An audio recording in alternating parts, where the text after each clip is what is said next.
Hello दोस्तों, स्वागत है आपका सोशियोनेट चैनल पर। आज हम देखने वाले हैं संस्कृतिकरण की महत्वपूर्ण अवधारणाएं और उनसे संबंधित तथ्य का भाग 4 देखते हैं। निसंस्कृतिकरण या डिसकल्चरेशन, यह अवधारणा रॉबर्ट सोमबर्ट ने दिया है। वे कहते हैं, जब किसी समूह को समाज से लंबे समय तक अलग कर दिया जाता है जिसमें वह अपनी संस्कृति के कुछ तथ्यों को भूलने लगता है, उसे निसंस्कृतिकरण कहते हैं।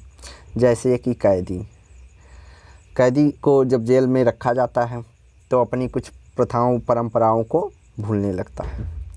विसंस्कृतिकरण, डीकल्चरेशन, जब कोई समूह समय के साथ अपनी संस्कृति को पूर्णतः भूल जाता है और नई संस्कृति को अपना लेता है तो उसे विसंस्कृतिकरण कहते हैं या डीकल्चरेशन कहते हैं। जैसे मॉरिशस और मालदीव के प्रवासी भारतीय संस्कृति को भूल के वहाँ की संस्कृति को ग्रहण किए हैं। यहाँ पर निसंस्कृति और विसंस्कृतिकरण में कन्फ्यूजन हो जाता है, तो आप ये जान लें कि निसंस्कृतिकरण में सिर्फ व्यक्ति संस्कृति के कुछ ही तत्वों को भूलता है और जबकि विसंस्कृतिकरण में व्यक्ति अपनी संस्कृति को पूर्णतः भूल जाता है। अगला, बिडनी ने संस्कृति से संबंधित 4 तथ्यों की चर्चा की है, जो इस प्रकार हैं। कृषि तथ्य, एग्रो फैक्ट, यह संस्कृति कृषि पक्ष से जुड़ा होता है जिसमें कृषि संबंधित विचार जुड़े होते हैं। जैसे कि हमारे प्रथाएं चली आ रही हैं, जिस प्रकार पहले खेती की जा रही है वह उसी तरह खेती करते आ रहे हैं। साधन बदल रहे हैं लेकिन खेती का तरीका वही है। कला एवं तथ्य, आर्ट फैक्ट, इसके अंतर्गत संगीत, कला, नृत्यवाद आदि से संबंधित विचार जुड़े हैं। सामाजिक तथ्य, सोशल फैक्ट, इसके अंतर्गत परंपराएं, प्रथाएं, कानून, प्रतिमान आदि से संबंधित विचार होते हैं जो पीढ़ी दर पीढ़ी चले आ रहे हैं। मानसिक तथ्य, इसके अंतर्गत मानव निर्मित भौतिक वस्तुएं, कुर्सी, मेज, टेबल। बिडनी कहते हैं कि मानसिक तथ्य के अंतर्गत उन तथ्यों को लिया जाता है जो मानव अपने बुद्धि के बल पर निर्माण किया है। अगला, एल क्रोबर ने संस्कृति के 2 पक्षों की बात की है, इथोज आंतरिक पक्ष, इडोज बाह्य पक्ष। किसी संस्कृति के आंतरिक पक्ष को इथोज तथा बाह्य पक्ष को इडोज कहते हैं। किसी संस्कृति को समझने के लिए दोनों पक्षों का अध्ययन करना पड़ता है। क्रोबर कहते हैं, अगर हमें संस्कृति के आंतरिक पक्ष को जानना है तो बाह्य पक्ष की भी ज्ञान जरूरी होती है। इसी तरह क्लूखॉन ने इम्प्लीमेंट तथा एक्सप्लीमेंट आंतरिक एवं बाह्य के रूप में 2 भागों में बांटा है। पाइक ने भी क्रोबर से संबंधित विचार दिए हैं। एमिक आंतरिक तथा एटिक बाह्य संस्कृति के पक्ष की बात की है। पाइक एमिक तथा एटिक की बात करते हैं, जिसमें एमिक आंतरिक होता है और एटिक बाह्य पक्ष होता है। अगला, संस्कृति से जुड़े कुछ तथ्य हैं। मानदंड को हम नॉर्म्स कहते हैं। समाज के अंतर्गत वह अपेक्षित व्यवहार जिनके अनुपालन की अपेक्षा सभी सदस्यों से की जाती है वे मानक व्यवहार होते हैं। इन्हें औपचारिक वैधता प्राप्त नहीं होती है। समाज अपने सदस्यों से यह अपेक्षा करता है कि वह मानदंड के अनुसार व्यवहार करे। यह औपचारिक अर्थात कानूनी नहीं होता है। मानदंडों को तोड़ने पर कानून से सज़ा नहीं मिलती, परंतु समाज के द्वारा सज़ा दी जाती है। W.G. समनर ने मानदंडों के 2 प्रकारों की चर्चा की है। पहला जनरीतियाँ या फॉकवेज, दूसरा जनरूढ़ या मॉरल्स। जनरीतियाँ फॉकवेज, यह समाज के वह अपेक्षित व्यवहार हैं जिनको तोड़ने पर समाज अपने सदस्यों को सरल दंड देता है। जनरीतियाँ ऐसे व्यवहार हैं जिन्हें तोड़ने पर समाज के द्वारा बहुत छोटे मोटे दंड दिए जाते हैं, जैसे किसी का हंसी उड़ाना, मजाक उड़ाना, छींटाकशी करने पर, या किसी ग्रामीण महिला के फैशनेबल बाल कटा लेने पर। जनरीतियाँ या प्रकृति या भौगोलिक चुनौतियों के प्रत्युत्तर होती हैं। जनरीतियाँ जो होती हैं वहाँ की प्राकृतिक और भौगोलिक स्थिति के अनुसार बनती हैं। इनका विकास प्रयास या गलती के पद्धति से होता है। जनरीतियों का विकास, जनरीतियाँ पहले किसी एक व्यक्ति द्वारा अपने आवश्यकताओं के हिसाब से प्रयोग किया जाता है। अगर वह सफल होता है तो उसे समाज के बाकी लोग अपना लेते हैं, वही जनरीतियाँ होती हैं। जनरूढ़ियाँ, मोर्स लैटिन शब्द की यह भाषा से लिया गया है।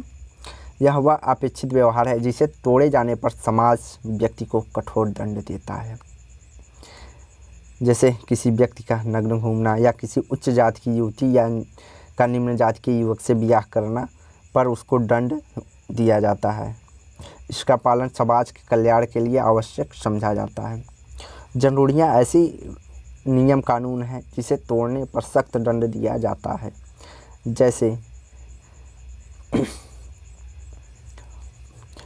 जैसे किसी का नग्न घूमने पर उसे समाज में बैन कर दिया जाता है, या किसी उच्च जाति युवती का निम्न जाति के युवक से विवाह करने पर उसे समाज से निकाल दिया जाता है। प्रतिमान, पैटर्न्स, समाजशास्त्री मानदंड एवं तथा प्रतिमान कई बार समानार्थी शब्द के रूप में प्रयोग किया। कई समाजशास्त्री मानदंड और प्रतिमान को एक ही जैसा समझते हैं। प्रतिमान व्यक्ति के अपेक्षित व्यवहार होते हैं। इनका प्रयोग समाज से अधिक और गैर समाजशास्त्र में किया जाता है। जो प्रतिमान है उनका प्रयोग समाजशास्त्र में कम किया जाता है और गैर समाजशास्त्र में अधिक किया जाता है। जैसे कक्षा में शिक्षक के प्रवेश होने पर छात्रों का खड़ा होना एक मानदंड होता है, लेकिन अगर हम कहीं सिनेमा या राशन की दुकान पर लाइन में खड़े हैं तो वह प्रतिमान होगा। मूल्य, वैल्यू, व्यक्ति का वह अपेक्षित व्यवहार जो समाज के कल्याण के लिए आवश्यक समझता है। समाज के द्वारा निर्धारित कुछ ऐसे नियम जो समाज के लिए आवश्यक समझे जाते हैं उन्हें हम मूल्य कह सकते हैं। मानदंड में व्यक्तिगत हित जुड़े होते हैं, जबकि मूल्य में सामाजिक हित जुड़ा होता है। बड़ों का सम्मान करना, माता पिता की सेवा, सत्य बोलना आदि मूल्य की भी हैं। जैसे मूल्य की विशेषताएं, कुछ मूल्य छोड़कर सभी मूल्य सापेक्षिक होते हैं, अर्थात कुछ विशेष मूल्यों को छोड़कर बाकी सब समाज के लाभ के लिए होते हैं। समय तथा परिस्थिति के अनुसार मूल्य बदलते रहते हैं। यह एक वर्ग से दूसरे वर्ग में बदल जाते हैं। अलग अलग वर्गों में अलग अलग मूल्य पाए जाते हैं। दो मूल्यों का आपस में विरोधाभासी संबंध होता है। समाज में ही पाए जाने वाले दो मूल्यों का आपस में विरोध का संबंध मिल सकता है। जैसे मूल्यों से ही समाज के आदर्श व्यवहार निकलते हैं। मूल्य के अनुसार ही समाज में अपेक्षित व्यवहार को स्थापित किया जाता है। नैतिकता, नैतिकता व्यक्ति पर अपने लिए सही गलत, अच्छा बुरा आदि का निर्णय लेने का एक गुण होता है। नैतिकता का आधार न तो समाज अपेक्षित होता है, न ही इसके लिए समाज दंडित करता है। यह व्यक्ति को स्वयं समझना होता है कि उसके लिए क्या अच्छा है क्या बुरा है।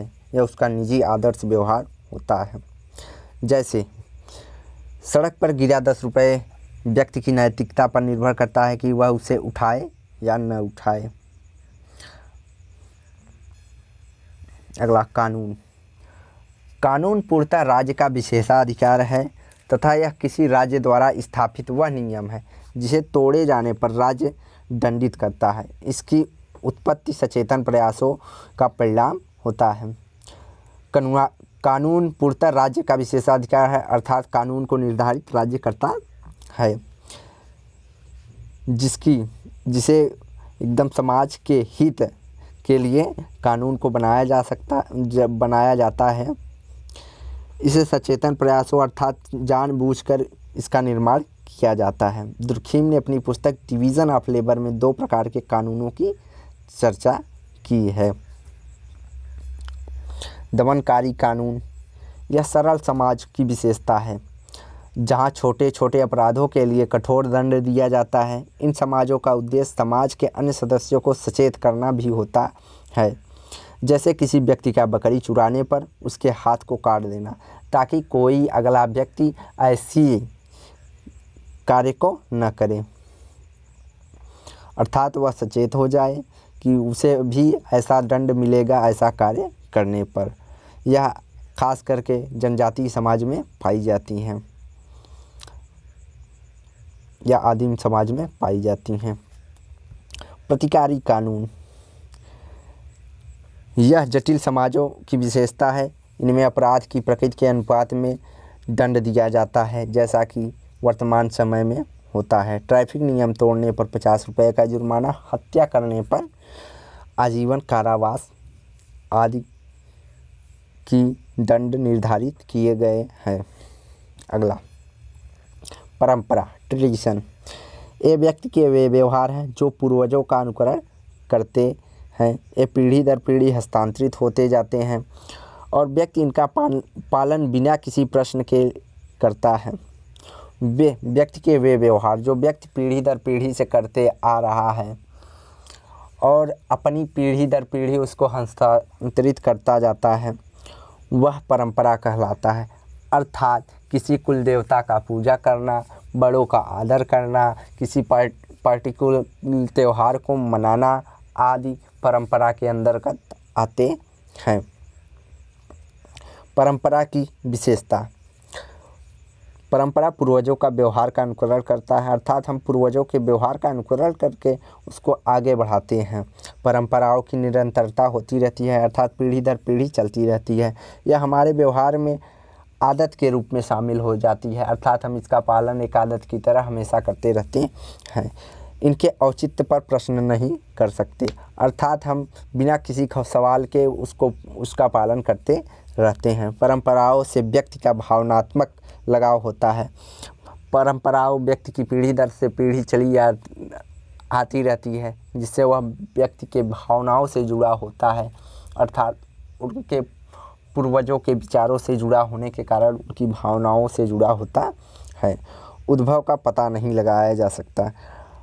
कोई भी व्यक्ति परंपरा का उद्भव कब हुआ, कैसे हुआ, यह पता लगाना ही बहुत ही कठिन होता है, क्योंकि वह पीढ़ी दर पीढ़ी हस्तांतरित होती रहती है कि कब से चली आ रही है प्रथा परंपरा, इसको पता लगाना मुश्किल होता है। प्रथा, कस्टम। प्रथाएं समाज में सोचने तथा करने के स्थापित तरीके हैं। प्रथा व्यक्ति के व्यवहार को समझने या सोचने के हिसाब से, मतलब किस प्रकार से व्यक्ति के व्यवहार को स्थापित किया जाएगा, व्यक्ति किस प्रकार से व्यवहार करेगा, वो प्रथाएं निर्धारित करती हैं। आकबर्न के अनुसार प्रथाएं सामाजिक आदत हैं। आकबर्न मानते हैं कि जो प्रथा है एक सामाजिक आदत है जिसे हर व्यक्ति मानता या करता है। समनर मानते हैं प्रथाएं जनरीतियाँ से अधिक विकसित होती हैं। समनर मानते हैं प्रथाएं जनरीतियों से अधिक विकसित और स्थिर होती हैं। इनका जन्म किसी आवश्यकता की पूर्ति के लिए होता है, जनरीतियाँ जबकि प्रभावी समझी जाती हैं। प्रथाओं का जन्म किसी विशेष आवश्यकता की पूर्ति के लिए होता है और जनरीतियाँ प्रभावी समझी जाती हैं तथा समाज के अन्य सदस्यों द्वारा अपनाई जाने लगती हैं। जनरीतियाँ जब आवश्यकता की पूर्ति होने के बाद समाज के प्रत्येक व्यक्ति द्वारा अपनाई जाने लगती है और कुछ समय बाद वह स्थापित हो जाती है, अर्थात वह प्रथा बन जाती है। समनर मानते हैं जब जनरीतियाँ प्रत्येक व्यक्ति या समाज के द्वारा अपना ली जाती हैं तो वह धीरे धीरे आगे बढ़ती जाती हैं और स्थापित हो जाती हैं, तो प्रथाएं बन जाती हैं। जैसे बाल विवाह। एक प्रकार का प्रथा है। कुप्रथा वे प्रथाएं जो समाज में समस्या समाप्त होने के पश्चात भी बनी रहती हैं, उन्हें कुप्रथा कहते हैं। जैसे बाल विवाह। बाल विवाह का उद्भव मुस्लिम आक्रमण या पर्दा प्रथा आदि मुस्लिम आक्रमण के समय प्रचलित हुआ था, क्योंकि उस समय की सिचुएशन बाल विवाह की मांग थी, क्योंकि महिलाओं को लेकर उस समय की सोच केवल कामवासना की थी, जिसके लिए महिलाओं को मुगलों या अन्य के द्वारा उठा लिया जाता था, जिससे व्यक्ति अपनी प्रतिष्ठा को प्राप्त करने के लिए बचाने के लिए बाल विवाह करने लगा तथा पर्दा प्रथा का प्रचलन किया। लेकिन आज के समय में वैसी स्थिति नहीं है, फिर भी बाल विवाह, पर्दा प्रथा आदि बनी चली आ रही हैं, जो एक प्रकार की कुप्रथा हो चुकी हैं। फैशन व्यक्ति के व्यवहार के वे पक्ष जो निरंतर समय के साथ बदलते रहते हैं। अर्थात व्यक्ति का व्यवहार के कुछ ऐसे भौतिक पक्ष होते हैं जो समय के साथ बदलते रहते हैं। यह जीवन के सतही सापेक्ष पक्ष से जुड़ा होता है। यह जीवन के मतलब आवश्यक सामग्री के रूप में जुड़ा होता है। यह सदैव नएपन की प्रेरणा से प्रेरित होता है। फैशन में सदैव ही कुछ नया करने के लिए व्यक्ति प्रेरित रहता है। जैसे आभूषण, कला, संगीत, वस्त्र, रंग आदि समय के साथ साथ बदलते रहते हैं। फैशन की विशेषता जीवन के सतही पक्ष से जुड़ा होता है, अर्थात आवश्यक पक्ष से जुड़ा होता है, जैसे कपड़ा, रोटी और मकान कपड़ा आदि से संबंधित। समाज इनके निरंतरता और परिवर्तन को लेकर गंभीर नहीं होता, अर्थात समाज फैशन का विरोध नहीं करता है। यह चक्रीय होता है, अर्थात यह एक चक्र के समान चलता रहता है। इसमें टिकाऊपन का अभाव होता है। यह समय के साथ साथ बदलता रहता है। यह समकालीनों का अनुकरण करता है। समकालीनों का अनुकरण मतलब जो उस समय की लोग कर रहे होंगे उसी को देखकर बाकी लोग भी करते रहते हैं। यह समाज या वर्ग एक दूसरे समाज या वर्ग से भिन्न होता है। प्रत्येक समाज में फैशन अलग अलग होता है। कई जनजातियों में कुछ और होता है, शहर में कुछ और होता है, गांव में कुछ और रहता है। सामान्यतः इसका प्रारंभ समाज के अभिजन वर्ग करते हैं, बाद में यह सामान्य जन का अनुकरण करते हैं। फैशन का प्रारंभ सामान्यतः बड़े या अभिजन वर्ग करते हैं, जिसे देखकर बाद में सभी लोग अपना लेते हैं। नगर फैशन का केंद्र होते हैं। सर्वप्रथम फैशन नगर के अभिजन वर्गों द्वारा अपनाया जाता है, इसीलिए नगर को फैशन का केंद्र माना जाता है। धुन फैशन की तरह ही होता है। यह फैशन की अपेक्षा बहुत ही अल्पकालिक होता है। यह छोटे समूह द्वारा अपनाया जाता है। किसी विशेष समूह द्वारा किसी विशेष पर्टिकुलर चीज़ को अपनाना ही धुन कहलाता है। जैसे आँख या नाभि पर रिंग लगाना फैड के अंतर्गत आएगा। यह किसी विशेष समूह द्वारा किया जा सकता है। इसे समाज ज़्यादातर स्वीकार कम करते हैं। परंपराओं की खोज।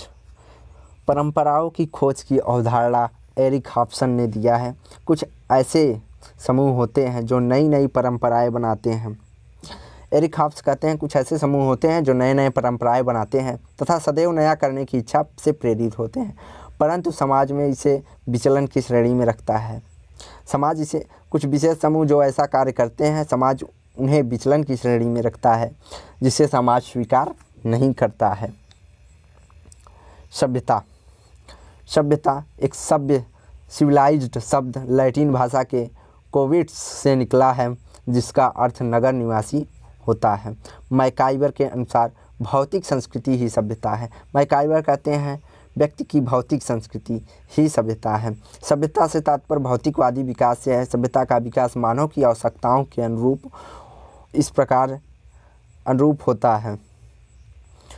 इस प्रकार यह कहा जा सकता है कि मानव की उपयोगिता के लिए मानव निर्मित वस्तुएं ही सभ्यता होती हैं, जैसे पंखा, टेबल, कुर्सी, फ़ोन आदि।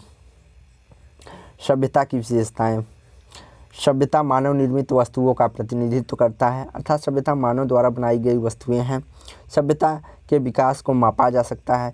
सभ्यता कब, कितना, कैसे परिवर्तित हो रहा है, इसको मापा जा सकता है। दो सभ्यताओं के बीच की तुलना संभव है। दो सभ्यताओं के बीच की तुलना कर सकते हैं कि यहाँ की सभ्यता कैसी है, वहाँ की सभ्यता में क्या प्रयोग किया जा रहा है। सभ्यता मूर्त होती है, अर्थात सभ्यता दिखाई देती है, अर्थात निर्जीव वस्तुएं जो मानव द्वारा निर्मित होती है वो दिखाई देती हैं। सभ्यता से मानवीय आवश्यकताओं की पूर्ति होती है। सभ्यता के माध्यम से मानव अपनी आवश्यकताओं की पूर्ति करता है। सभ्यता में परिवर्तन तीव्र गति से होता है। सभ्यता में परिवर्तन बहुत तेज़ी से होता है। आज के समय में फ़ोन 2G है तो कुछ समय बाद वह 3G, 4G, 5G में परिवर्तित होता जाता है। सभ्यता का प्रसार सरल होता है। सभ्यता का प्रसार एक जगह से दूसरी जगह बहुत ही सरलता से हो जाता है। ओके, चैनल को लाइक एंड सब्सक्राइब करें। थैंक यू, धन्यवाद। वीडियो को शेयर करें।